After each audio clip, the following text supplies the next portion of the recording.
Welcome to episode 18 of the WINS live interview series. I'm Amy Sheridan, host and founder of WINS Media. The mission of this series is to elevate the visibility of women in sports and entertainment by creating a connected environment for authentic storytelling. Thank you for joining me as I speak with influential leaders from across sports, entertainment, and beyond. So with me today is Meka Morris, CRO of the Minnesota Twins. Hi, Meka. Hello, Amy. It's been a while, but it's so good to see you. It is so good to see you too. I'm really excited to catch up. We can do a little bit of professional catch up. We can do a little bit of personal catch up. Yeah. But let me introduce you to everybody who's here with us today. So Meka Morris is, again, the CRO of the Minnesota Twins. She brings over 17 years of sales and marketing experience in sports and entertainment to her role with the Twins. She's passionate about talent development, diversity, and inclusion, and she is laser focused on building strong teams that remain fiscally responsible while driving revenue and maximizing profits. So I love your bio, and I'm really excited to get in and dig into all your experience. But before we kind of jump into the formal questions, it's been a minute since we saw each Yeah. other. Yeah. The last time we were together, I have written down around 2018-ish. Yeah. That sounds about right. Yeah. Although I feel like given the 2020, everything's kind of a blur. But yeah, it was probably around 2018. Yep. 2018, you came in as CRO of Ism Connect, Yep. right? I was hmm working with them as a consultant. I don't think they're called that anymore. No, I think they've spun into two different entities. So one piece is called Cast Iron Media. The other piece is called Wicket. And Wicket really is the innovation sort of in the facial recognition technology vertical. Then Cast Iron really is specializing in kind of mass media selling and aggregation of what I'll call out of home assets for the addressable market. So, but yeah, they're doing great. And Trent Staley, who's the president of Cast Iron, it still remains a good friend, as do the folks on the Wicked side. Oddly enough, I ran into Kent Heyman in New York City at a restaurant like 3 days ago, Whoa, which was so bizarre and weird, but they're doing really, really well, and I'm proud of them. nice. Is that where you are? Are you in New York right now? I'm not. I am in Boston. So I was in New York. SBJ did their 40 under 40 awards 2 nights ago, Wednesday. So I was there for that. Then went from there, flew to Boston to spend some time with my mom and some family. And we're going to head to the Celtics Lakers game later today, which will be a ton of fun. And then I'll head back to Minnesota for a couple of days before I head out for the Thanksgiving holiday. Very nice. So Yeah. let me back up. So you're in Boston. You're going to visit your mom. Is that what you said? Yeah. Are you Spending time with my mom. Yeah. are you from Boston? I am. Okay. Because Mhm. when we met, you were in Texas, I right? was, Right? yes, in Dallas. Dallas. Okay. Were you in Dallas until you took this new role? That's correct. Yeah, so I moved to Minneapolis in August to join the Twins and have been there. So, about 3 months and change thus far. And so, big change from Texas, as I'm Yeah. sure you can appreciate. But the people of Minneapolis are warm and kind, and it's a beautiful place. And, we're taking our time to learn the city. But so far, so good. Right. So you haven't been through a Minnesota winter yet? No, and I do not feel prepared. And so, if anybody has any tips or tricks, please send them my way. I'd be lying if I said I wasn't a tad bit afraid.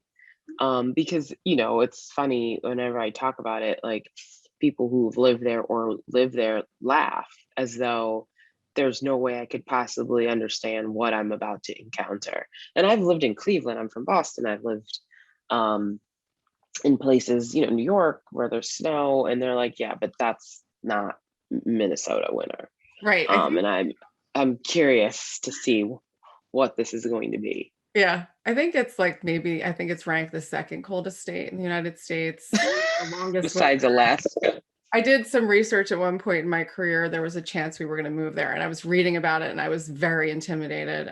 But I think actually someone else I interviewed, Kendall Tyson, who's with the Kraken, I think she's from Minnesota, and she could be somebody who could give you some tips. I think you probably need some ice skates if you don't have any. Yeah, that you and what they keep saying is you have to embrace it. Like you have to embrace the winter. So just enjoy snowshoeing and ice fishing, and they don't let the winter stop them. They go out, they do things, they ride bikes. There's people who run throughout the entire winter. I'm not sure that's going to be me, but hey, stranger things have happened. So Maybe. yeah, we'll see. So you went from ISM to Tapit, correct? Correct. Okay. It and Tapit, still very much a supporter and advisor. Is another sort of tech startup, but I think maybe a bit more mature of a tech company. They'd been around for quite some time, headquartered in the UK and in a city called Leeds, which is like a north of Manchester, England, and they are leaders in the payment ecosystem, so touchless, contactless payment solutions, with a global footprint, all over the world. Their solution is deployed, and I was really brought in to sort of build out and start, frankly, the US and North American vertical for them. So it was an amazing time. They're doing amazing, incredible work right at the time where I think the entire world decided to go touchless given COVID. And so what we were able to do and the attention we were able to garner was just incredible. Right place, right time, for sure. That's right. But I mean, strategically speaking, the roles that you've taken up until this point, have been right on the cutting edge of technology, right? So you're doing the facial recognition technology, you're getting involved with that, learning about that, and you're in touchless, and wait a minute, hold on. Now everybody's touchless. Now everybody's focused on that. And then, I guess relevant to the work that you do in sales and marketing, some of the verticals in sponsorship and partnership rapidly changed to welcome some of these new players to the landscape in touchless, and stuff that was related to the protocols that had changed within the venues, right? So that's Yeah. interesting. Yeah, it has been. And look, I think I always, when I was at Tapit and I would be talking to team presidents or, heads of technology or whatever across teams, leagues, properties, venues, etc. I always liken it to the idea of a digital ticket. There was a time 10 years ago, however long ago, where the idea that you'd go to a sporting event without a physical ticket in hand felt awkward and weird and uncomfortable. But now I don't know the last time I went to an event and had a physical ticket. They're transferring tickets, everything's on your phone. It's, you go to the airport to get on a plane. I would venture to guess most people aren't going with a physical ticket that they've printed out at home. You are going with some mechanism on your phone. And I think the world is in a place where people expect to be able to do everything from their phone. They can, get on a plane, they can turn on and off their heat and air conditioning, they can open their car, they can program their TV, and you know what they can do? They can pay for things. They can order things online, they can pay for their Amazon, and in a venue, they can also use their phone to tap or scan to pay for things as well. And so when you look at that, that is the wave of the future. And what we've got to sort of harness as sports properties is it's not just about the touchless and the cleanliness and the ability to use a solution in that regard. It's about the data. It's the rich data ecosystem that you create when you know that Amy Sheridan came to the game. She went in gate 7 because she scanned her ticket. We know where she's sitting. We know that she stopped at these 4 concession stands along the way. We know this is her 6th game. We know that she's sitting in Meka season tickets and she always buys Chardonnay. And now when we know that much information, now we can incentivize her to not only come back to our experience because we're going to give her free Kendall Jackson Chardonnay because we know that she loves it, but we can encourage her to buy her own tickets because we know she comes to about 10 games a year. But until you sort of aggregate that data in through one centralized solution, what you have is sort of disparate pockets of that data but they're not living unified in one place. And so this sort of new wave allows us to do some of that and then really lean into the consumer behaviors and then drive the behavior we want from our customers. And I think that's just really where the industry is heading. And then once you layer that up with betting, sports betting, I think it's going to explode. Yeah, absolutely. I mean, it's amazing to listen to you talk about it. Obviously you talk about this a lot, right? I mean, you just painted you painted this picture of me, right? And what I was doing. Yeah, And I was like, yeah, that sounds awesome. Yes, I want to be doing that. And yes, I want that free wine. yeah, So personalized experiences, love the point too. Sports betting, 100%. You can't watch a sporting event without seeing 2 or 3 logos in the sports betting space. And yeah, yeah. and yeah. It's changed. I mean, and there's just a level of comfort with it now, right? And I think it was a little uncomfortable and kind of a little bit of a, it felt not, it didn't feel good on for size a few years ago, but now this idea about gamification, and you talk about younger generations, and you go to name your last concert. Having worked for Live Nation, it feels like I've been and seen almost everybody live, but there isn't a moment that you go to a show and everyone in the building isn't holding up their phone. Like if your phone is an extension of your experience. And so the idea that someone's going to just focus on an entertainment experience without the sort of use of their device is us sort of mistaking what is for what it used to be. And so if you insert betting and my ability to bet in real time in a venue on what's happening in real time within that sport takes the involvement and engagement in that sport to an entirely new level. And we all know that young people are going to watch a game and be on their phone anyway. So how do you keep them engaged? How do you make a casual fan excited to go to a sporting event? Like you and I may not love, I don't know, curling or ice luge or whatever. But if we can go there and be engaged because they know we love Chardonnay and we can bet, we can have a really good experience as a couple of gals at a sporting event without actually necessarily loving the sport itself. And so we've got to get into this mindset where we can still maintain the baseline of the rich sort of classic fan, but also engage the casual fan. And the combination of the two will create sold out experiences and richer experiences for everybody.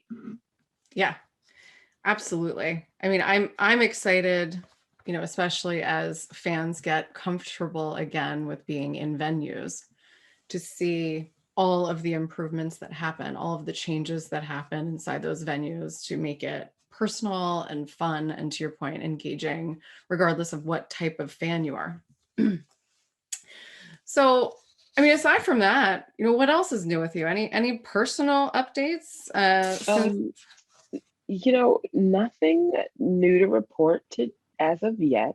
But we're just excited that the what I'll call the world is opening back up, and you get to sort of move around and travel and see friends and family, which we haven't really been able to do over the last couple of months. Exploring a new city, and really enjoying that. The twins have been fantastic, and just looking at what where this kind of new world's going to take us, and where we can kind of be impactful within it, has been really important. My husband's a serial entrepreneur, so he's had a lot of time to create a ton of new exciting businesses that he's in the throes of launching, which is just great to sort of support and be a part of. And so um, yeah, it's just it's this feeling of we're on the precipice of all things new. And I don't know what that exactly means, but you can feel this sort of energy happening that things are going to be forever changed in a really new and exciting way. And so however you could put some sort of fingerprints and put your arms around it, we're in all for a really interesting ride, and the evolution of, sports and tech and entertainment and all the things that surround it. So that really tells me, I mean, I already knew this coming into the conversation, but you clearly have a growth mindset, right? Yeah. You're moving forward. You're moving Yes, forward. You're of taking what course. happened and you're putting a positive spin on it. You're saying, I'm going to put my fingerprints, my husband and I are going to put our fingerprints on some of the new and exciting things, the innovation that comes out of what happened and what's Sure. continuing to happen. So I really love that attitude that Yeah. you bring to that. And I think it's really, cool. Yeah. So as far as the twins are concerned, you said you started in August. How did this come about for you? And what are you focused on right now? Yeah. So I always knew that at some point, Amy, I would go back to a team. And it was just a matter of who and when. But the who was the most important, right? I could have gone and worked in any sport and a host of places and done some really exciting work. But my sensibility and my personality, I'm not somebody who's going to go and rinse and repeat and be a steward of what has always been. um, I'm always going to look for an opportunity that challenges the status quo, and then I'm going to go into an environment that's looking and ripe for, creativity and ingenuity. I mean, I haven't worked at a property in, a sports team in, I don't know, 12, 13 years. It's been a really long time. And I've worked in the NFL and I've worked in the NBA and I've worked at Live Nation and I've worked in attractions. I've worked in tech and I worked at Learfield. I've worked at every sort of entity in the entertainment vertical. And so the combination of that juxtaposed against Major League Baseball is a really different sort of viewpoint on everything that makes baseball absolutely the cornerstone of sports in this country, and then everything that will keep it sort of in that space with that level of relevance into the future. And so for me, it was really about being a part of baseball and using every bit of what I had done and seen in my past, but also the leadership of Dave St. Peter and the Pohlad family and their visionary sort of stance on, a host of things, not just sort of what I'll call baseball and the innovation and the opportunity, but their stance and belief on matters of equality and what that means. I mean, let's be right about it. I'm a Black woman. It is what it is. I can't deny it. So, how do we lean in and amplify voices of women, voices of people of color? How do we show and make sure people understand how important those voices are within the sports and entertainment field that we love, and really feeling empowered in that? I think there was a time, Amy, let's be right about it, that a lot of properties, teams, leagues, what have you, are looking for people who look like you and I as a box checking exercise because they need women or they need people of color. But I didn't want to be that. I wanted to go somewhere where, I was the right executive despite what I looked like. And then the fact that I am a woman and a woman of color was an additive to my ability to be impactful. And the twins certainly fit the bill in more ways than one, for that. And they have been, open armed and embraced and cared and amplified and supported, from soup to nuts. And that is really hard to find in our industry. And when you find it, you want to sort of grab a hold. And when there is sort of that hand holding across the aisle and people pushing each other to see the world differently, there is nothing we can't do together. Yeah, it's interesting and it's impressive, right? I mean, you say, I've worked at all these places. Basically, you're being selective at this point and saying, where do I want to be now?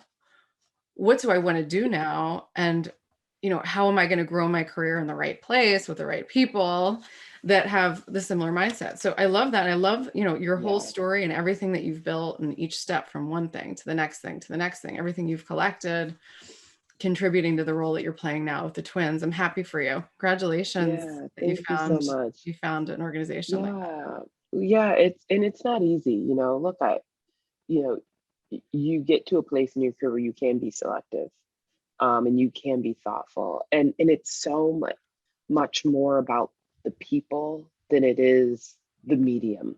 That matters. And you've got to like you've got to enjoy baseball as a fundamental. But you can love a sport and not work in an environment, in a culture that's rich for what you bring to the table. And so to find the balance of both a sport that you enjoy, that you love, that you can be passionate about and appreciate, coupled with the people are what matters. You know, you can go like pick your favorite thing ever, you know, and you could go work there, but if it's not filled with people who share the same ideals, who support one another, who believe in the same things and want to go in the same direction, it's never going to work. And so you're always looking for that balance of the right opportunity, but the right people. And this just was the right fit for me. So, you know, I said to my husband, I'm like, look, we're just gonna have to buy some bigger coats and you know, we're gonna sort it out. And he's like, I'm with you, let's do it. And you know, we're pumped, we're excited.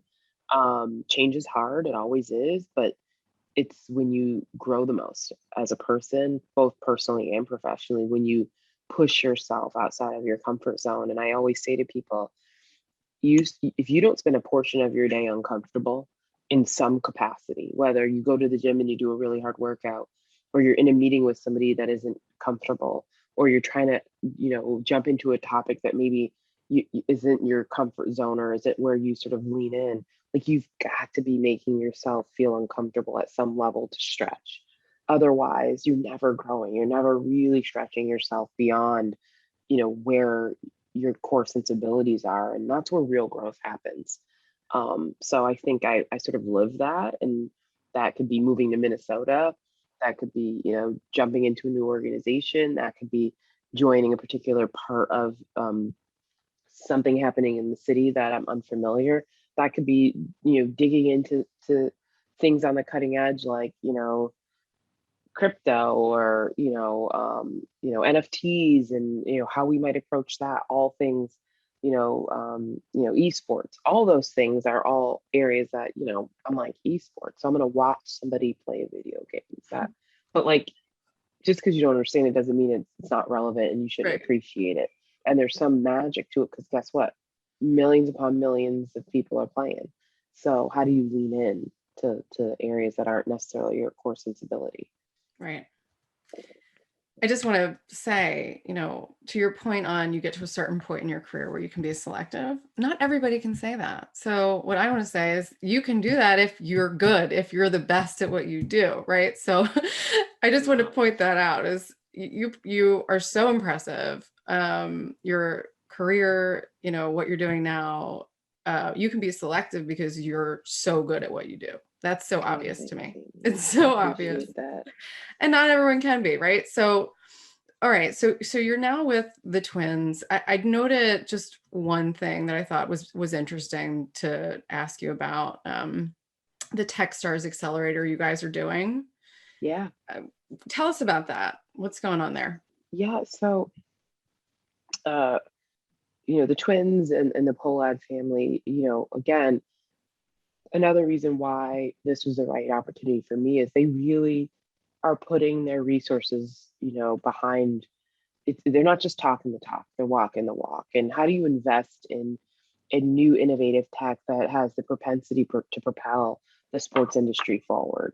And starting their own tech accelerator in combination with Techstars, but to bring aboard 10 tech startups to do an intensive program alongside the Twins that has tech, you know, that can help accelerate and advance our organization, but certainly beyond, and really investing in them, you know, as you would think, in multiple ways. And that's just not money. Money's a part of it, but it's time, it's energy, it's resource. You know, a bunch of us executives having the opportunity to mentor in our particular areas of focus, these sort of new innovative tech entrepreneurs. Some people first entree into a startup environment, others this is their second or third, you know, time sort of building out a tech company.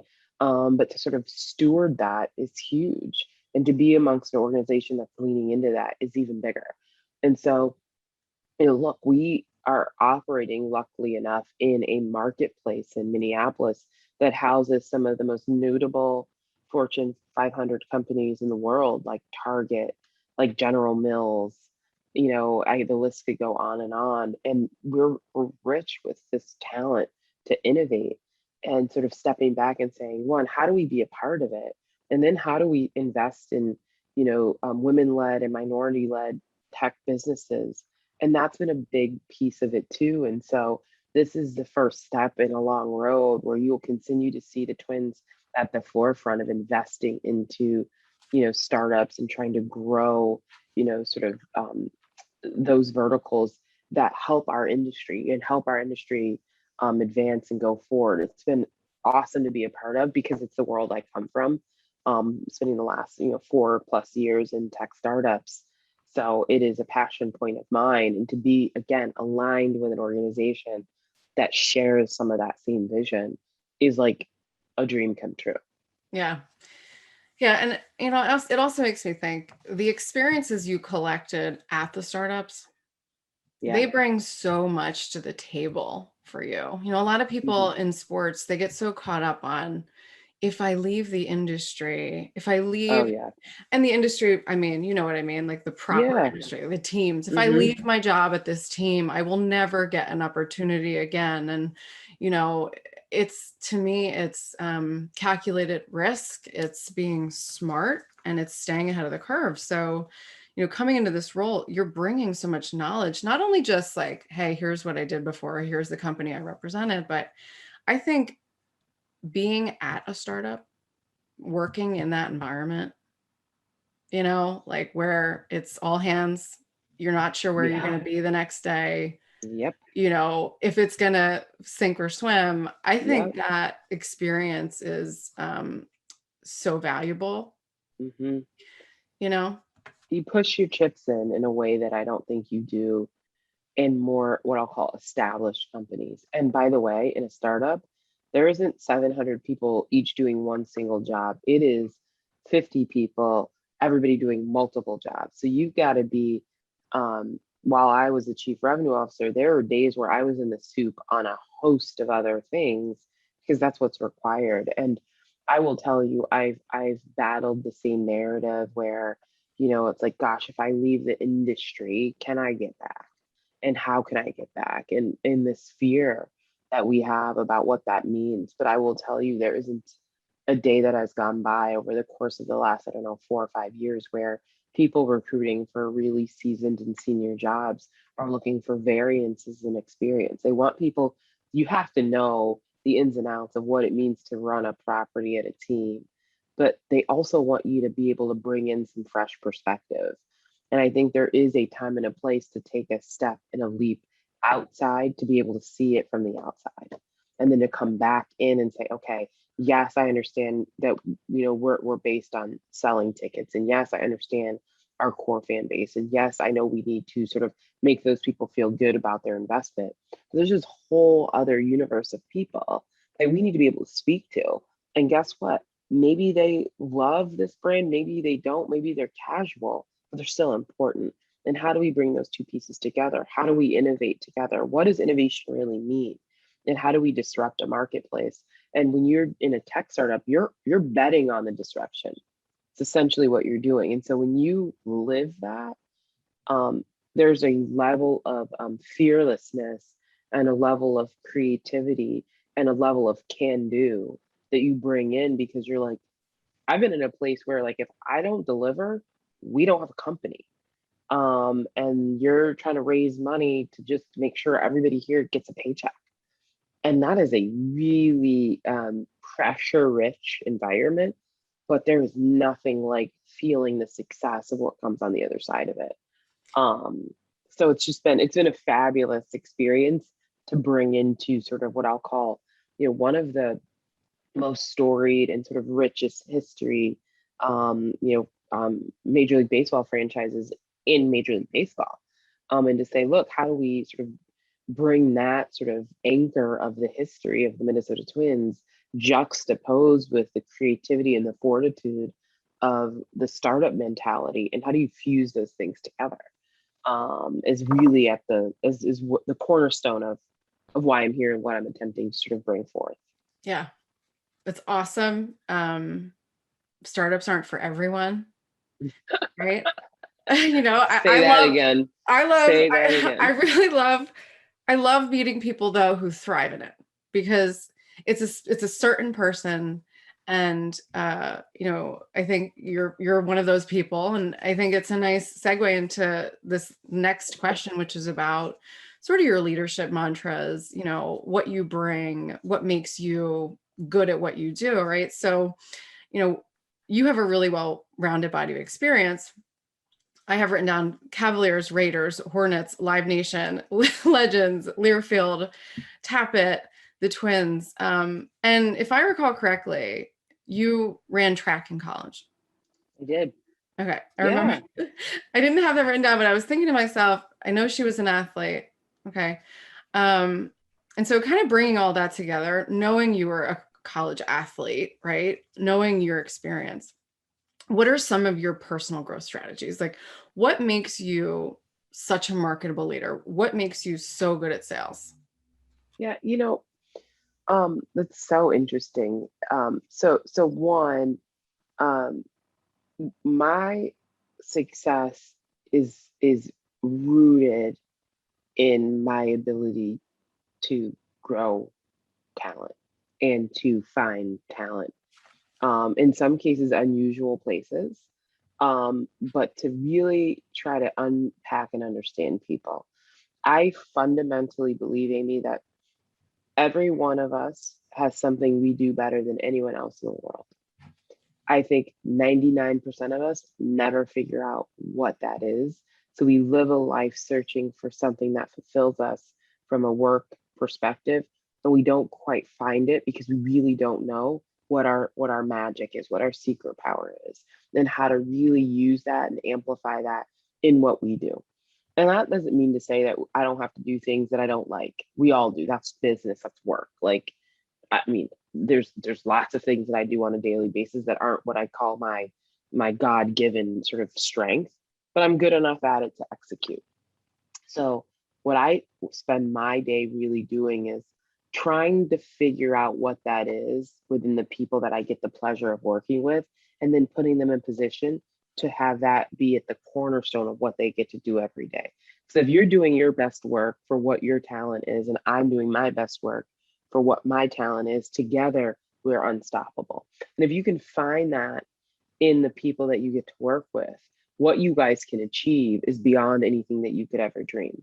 And so I spend so much time really with the people, understanding the team, what makes them tick, not assuming that because you're in sales, you're motivated by money. Because let's be right, that's not the case for everybody, but everybody would assume that it is. And so if you don't understand that and you're not able to lean into your people and understand what motivates them and how to grow them and what things they need to take themselves to the next level, and being honest about that. There are times where I've had people come to me. I'm thinking of one young woman in mind that you actually know, and she worked for me when I was at Legends, and she's like, "Yeah, I'm ready. I'm ready to grow." And I had to say, "We don't have what you need here. What you're ready for isn't here, and it's not something I can create. So the best thing for me and you is for me to help you get to the next level." And we strategized and we reached out, and she ended up getting this amazing job running a big piece of business for Octagon. And it was an invaluable opportunity for her, but it was the right move for us, despite the fact that we were losing somebody who was really important to our ecosystem. But it created a world for somebody else to then move into where she vacated and learn and grow. But if we don't sort of get in that sort of habit of growing talent and being honest with people about it in an effort to keep them in the soup, um, what you end up getting is people who they're there, but they feel less. They don't feel stretched. They don't feel seen. They don't feel like they have a chance to grow in the ways that they want to. And that isn't in the best interest of the business, and it certainly isn't in the best interest of the people. And so striking that balance is sort of where I have been most successful. So the selling becomes easy when you know how to work with people, if that makes sense.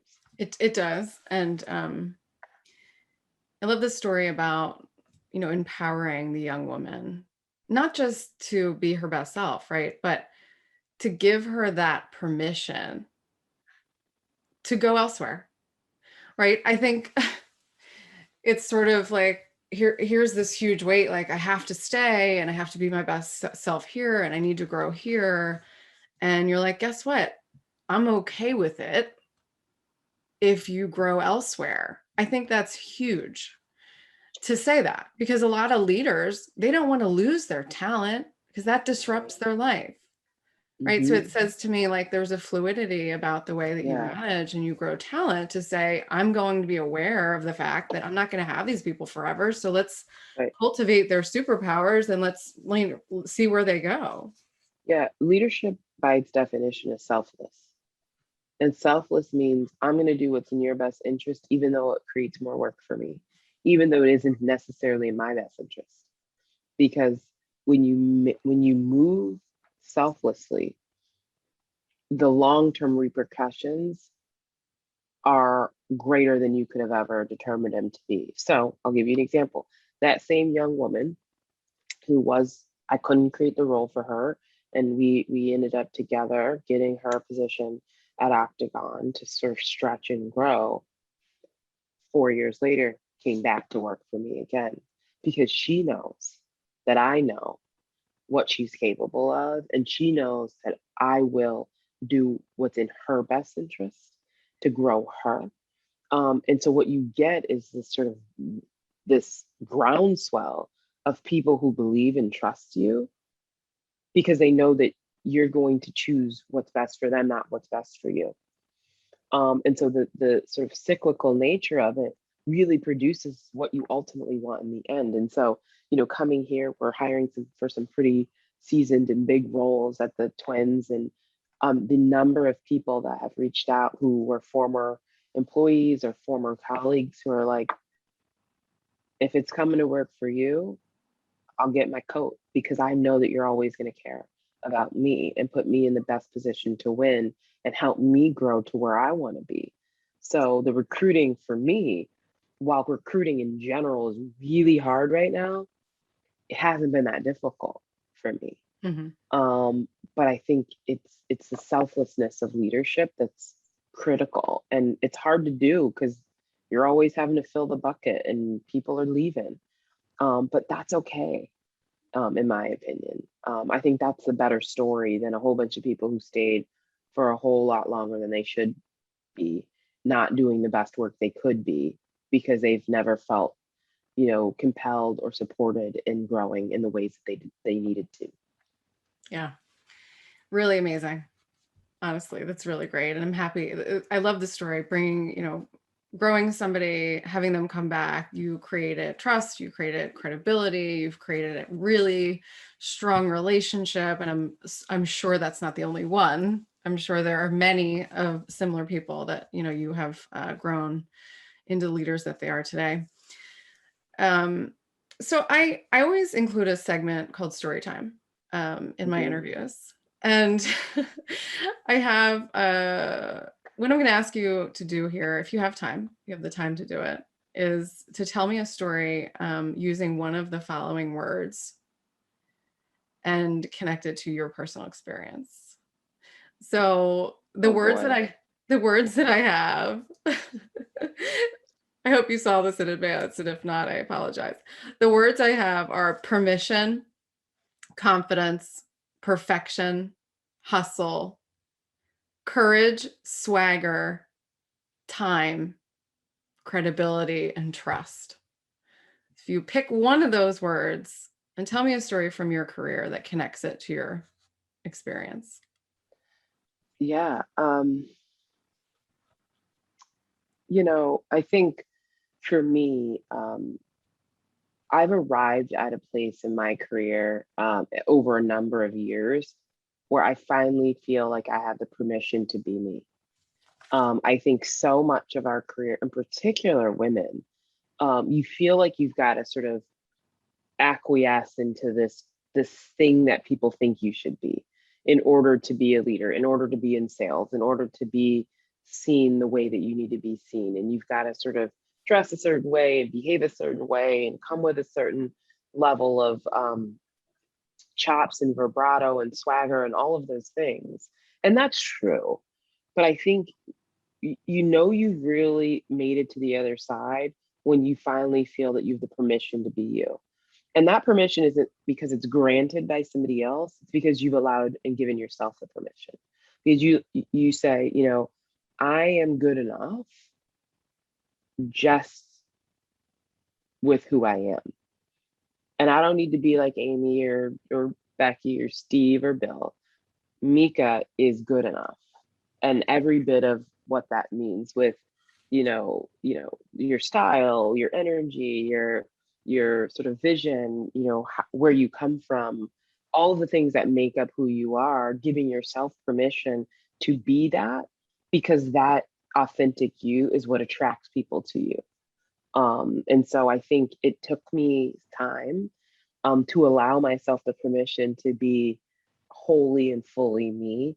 And so every day where I wake up and I'm excited to go do what I do for a living, and I think I've never been more excited because I've finally gotten to a place where I've given myself permission to be me.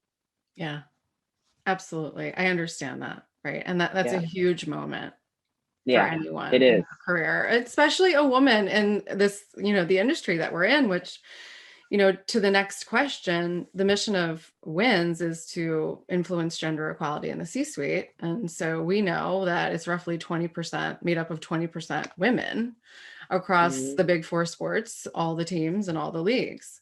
You shared that, your proudest career accomplishment has been supporting the growth and development of future generations, that you love growing talent.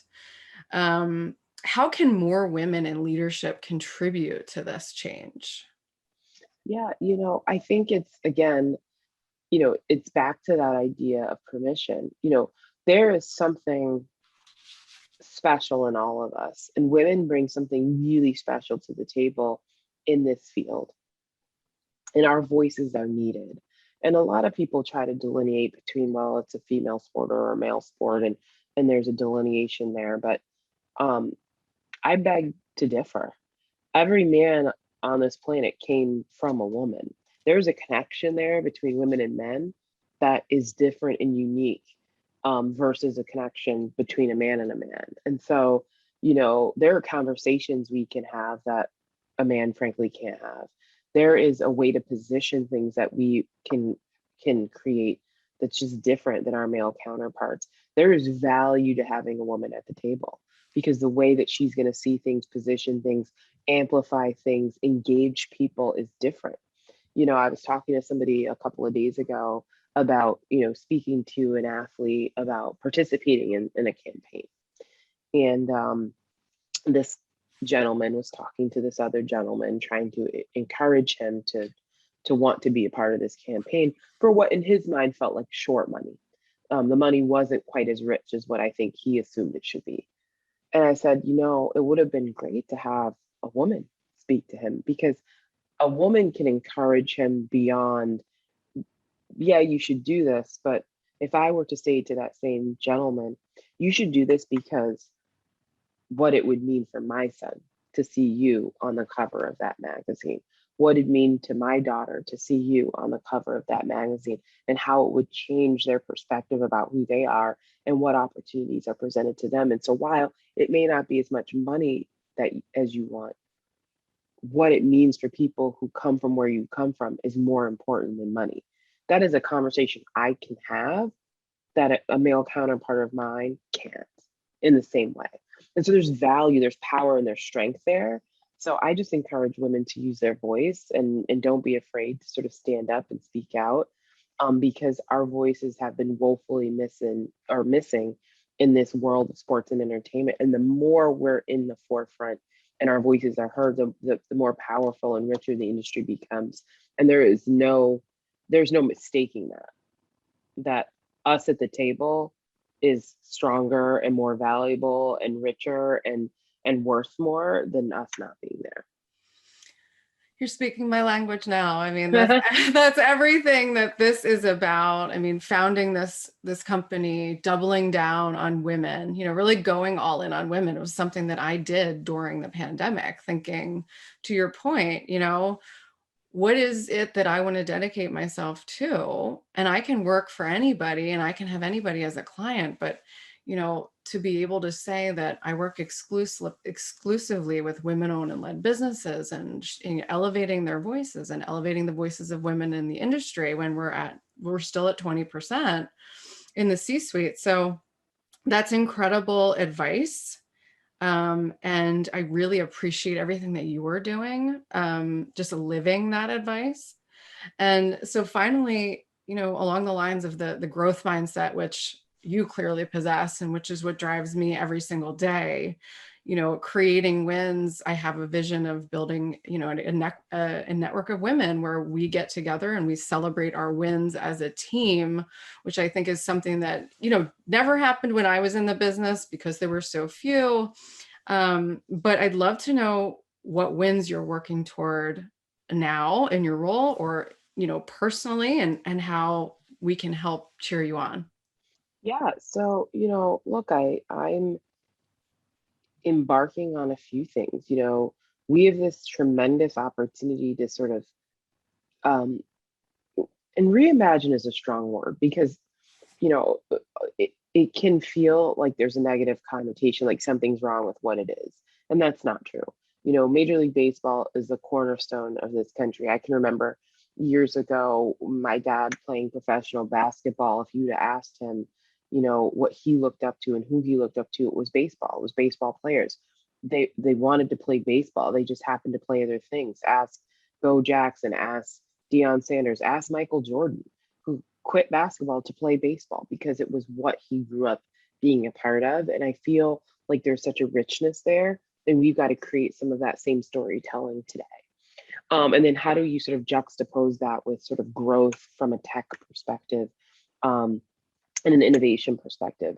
And so for me right now, it's, how do we start to look at unpacking some of that? What's the narrative today? And how do we sort of formulate that and invite in this next generation of Twins fans and ultimately baseball fans, create connection points with players and young people and who are speaking the same language? Because let's be right about it, the explosion of the internet and social media has allowed us to see into the world and the life of athletes and celebrities in ways we never could have before. And we've got to sort of harness that a bit. I think, it's, being sort of technically savvy, sort of thinking through how we take, unique spaces, modernizing the game of baseball. I think sports betting in baseball is going to be huge. And Minnesota, because I know I got a question about it, is on the precipice of sort of bringing the ability to have sports betting into the fold for the state. And I think we're months away, not years away from that, which is exciting. Certainly that's me crystal balling it. It's a lot of legislation and a whole lot of people in the soup that aren't me to sort of get that done. But there certainly is energy around that, which I think changes the landscape, at least for our state and our city. And then it's really hiring. Right now, I'm really focused on making sure we have the right strategic hires for some of these senior key positions in the organization, and folks that can sort of understand and harness the spirit of the Minnesota Twins. And some of these people are already in the business and just need opportunities to sort of have their voice amplified. And then with some people maybe with some fresh perspective, maybe from the outside, potentially, that can be a part of partnering with folks who've been in the business for a number of years to grow this to where we need to be, because we can't forget where we came from in order to go to where we're trying to get to. So it's a combination of all of those sort of happening at once, which is a lot. But, I come from a world in startup where you're doing it all anyway. So it's nice to be doing it all, but with a lot of help from a lot of really smart people, which makes, it all that much more fun. Yeah, absolutely. Well, this has been an incredible conversation. I'm so inspired by listening to you speak that I'm going to have you back again next year to talk more. Thank you for everything that you've done, to support and celebrate women in sports and entertainment, to, help people, see what they can be right? I love your growth mindset. I love the attitude and the energy that you bring to this. And I'm so excited to see all of the great things you're going to do with the Twins organization and even beyond that. So thank you for your time today, Meka. Yeah, thank you so much, Amy. I appreciate it.